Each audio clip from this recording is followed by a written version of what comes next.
Et alors, la question des bassines, elle est simple. C'est que on s'est dit que pour réussir à maintenir l'eau, alors on a bien sûr des barrages, on a ce qu'on appelle des retenues collinaires, c'est-à-dire qu'on va utiliser le réseau hydrographique principal. Donc tu sais, c'est l'espèce de chevelu qui draine les territoires. Et en fait, tu vas réussir à mettre une sorte de barrière, un mini barrage qui va permettre de conserver l'eau. Alors ça, c'est un système qui peut être intéressant et qui peut soutenir des petites agricultures locales qui fonctionnent. Il faut juste faire attention à un truc, c'est que si tu mets des barrières partout sur tous les chevelus, à la fin, tu n'as plus de cours d'eau. Donc tout peut être intéressant à condition de le jauger de manière intelligente et équilibrée, déjà. Ça, c'est la première chose, et c'est loin d'être le cas. Deuxième chose, la question des bassines, c'est qu'on va prélever massivement dans l'eau des nappes phréatiques et qu'on va prendre cette eau qu'on va mettre ensuite en surface dans des bâches PVC d'une quinzaine de piscines olympiques à peu près, l'équivalent, et on va en mettre un peu partout. Et on va considérer qu'il faut remplir cette eau. Alors l'argument qui est donné, c'est on prélève le trop-plein d'hiver pour le conserver pour les agriculteurs l'été. Et sur le principe, c'est assez joli sur la carte postale, parce que tu dis, mais pourquoi les pauvres derrière, ils n'ont rien l'été, pourquoi tu ne leur donnerais pas finalement ce qu'ils ont l'hiver?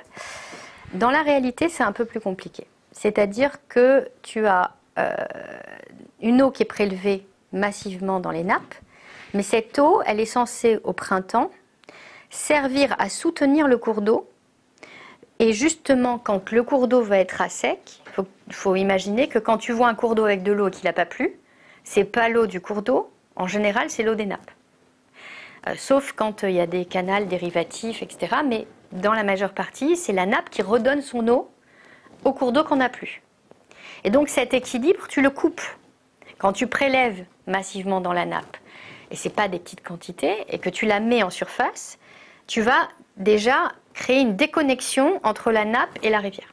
Donc cette déconnexion fait que la rivière va être 2 fois plus à sec, plus rapidement, avec tout l'écosystème qu'il y a autour. Alors bon, d'ici là, nos poissons derrière dorment encore heureux avec leur antidépresseur, mais il n'empêche qu'on est quand même sur ce système complètement impensable de déconnecter des milieux qui étaient connectés entre eux à des fins d'utilisation superficielle, et tu crées un problème. C'est-à-dire que l'eau que tu vas chercher en profondeur, tu vas la mettre en superficielle. Et donc, finalement, tu vas la soumettre à l'évaporation massive. Si tu accrois en plus le nombre de vagues de chaleur ou de canicules, ben, ça accélère encore plus le système. Et finalement, si tu accélères le tout, eh ben, à un moment donné, tu perds entre 20 et 40% d'eau, voire parfois plus. D'après certaines études, les chiffres ne sont pas très clairs dessus, mais en tous les cas, à un moment donné, c'est mathématique, tu mets de l'eau en superficie, elle s'évapore à partir d'une certaine température. Et donc, la question, c'est pourquoi à ce moment-là, on ne conserverait pas cette eau dans les nappes et on continuerait à prélever dans les nappes. Et le problème, c'est que la seule et unique raison du fait qu'on crée ces bassines qui coûtent des millions d'euros, c'est uniquement pour réussir à dépasser les arrêtés préfectoraux de crise. Parce que quand on est en arrêté préfectoral de crise, qu'est-ce qui se passe? Eh bien, on arrête l'irrigation, sauf pour ceux qui ont une bassine. Donc, en fin de compte, tu crées des privilégiés. Tous les autres, ils n'ont plus le droit d'irriguer. Et en plus, tous les autres, eux, ils n'avaient pas les moyens derrière de se connecter à cette bassine. C'est-à-dire que tous les autres à l'échelle du bassin versant, parce qu'un bassin versant, c'est important. C'est-à-dire que tu as enlevé le niveau de la nappe pour tout le monde, tous ceux qui sont sur cette nappe. Et des fois, les nappes sont quand même super importantes. Et en fin de compte, qu'est-ce qui se passe? Tous ceux qui avaient un petit forage derrière peu profond, eh ben, en réalité, eux, ils ont plus d'eau 2 fois plus vite. Et ça, c'est le modèle californien. Et brésilien. Et donc, quand on m'a posé la question dernièrement, je disais que je pense que la France, si elle continue comme ça, elle ressemblera à la Californie dans 10 ans. Si on continue à mettre des bassines partout, ce qu'on a prévu de faire d'ailleurs, hein, parce que tout le monde s'est collecté en disant il faut travailler sur le changement climatique, il faut adapter l'agriculture au changement climatique, et à la fin, la solution, c'est on va créer des bassines partout. Et donc, en fait, je crois que derrière, il faut comprendre que c'est un système qui court à sa perte et qui suit le modèle américain.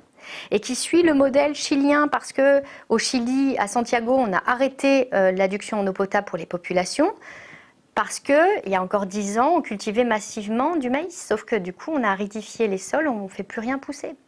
on conserve plus l'eau dans les nappes. Si on ne regarde pas ce qui se passe ailleurs, dans la manière dont on a cultivé le maïs partout, on ne comprend pas ce qui va nous arriver chez nous.